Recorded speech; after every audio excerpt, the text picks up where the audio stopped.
और अब बात केरलम की। केरलम में नई सरकार के गठन का काउंटडाउन शुरू हो चुका है। केरलम विधानसभा चुनाव में यूडीएफ की प्रचंड जीत के बाद कल होने वाले शपथ ग्रहण समारोह की तैयारियां पूरी हो चुकी हैं। यूडीएफ के नेता और केरल के मनोनीत मुख्यमंत्री वीडी सतीशन सोमवार को मुख्यमंत्री पद की शपथ लेने जा रही हैं। गठबंधन सहयोगियों के बीच में मैराथन बैठकों और गहन विचार विमर्श के बाद अब मंत्रिमंडल की तस्वीर पूरी तरह से साफ हो चुकी है।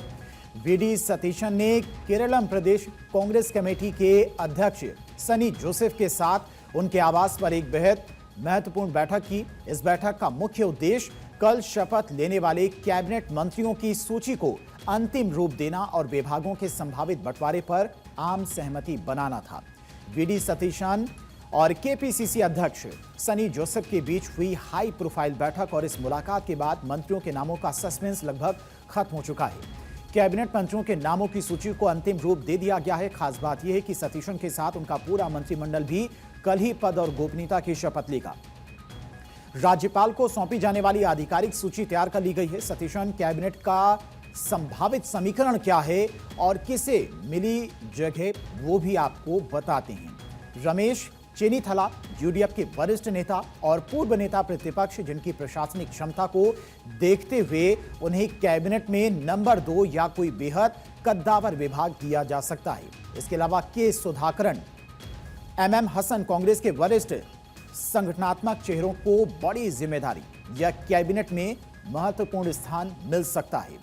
पीके की अगर बात की जाए तो मुस्लिम लीग के सबसे कद्दावर और अनुभवी नेता, जिनका कैबिनेट में शामिल होना लगभग तय माना जा रहा है। पहले भी केरल सरकार में महत्वपूर्ण मंत्रालयों का जिम्मा संभाल चुके हैं। इसके अलावा वीटी बलराम, शफी परमबिल, कांग्रेस के युवा और आक्रामक चेहरे, जिन्हें नई पीढ़ी को आकर्षित करने और सरकार में ऊर्जा लाने के लिए मंत्री पद से नवाजा जा सकता है।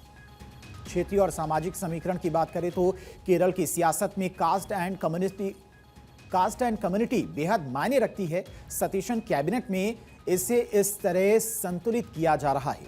त्रावणकोर और कोचीन क्षेत्र की बात करें तो दक्षिण और मध्य केरल से कांग्रेस के नायर और ईसाई चेहरों को तवज्जो दी जाएगी। उत्तर केरल यानी कि मालाबार में मुस्लिम लीग और कांग्रेस के मुस्लिम व अन्य पिछड़ा वर्ग के चेहरों को मजबूत प्रतिनिधित्व मिलेगा।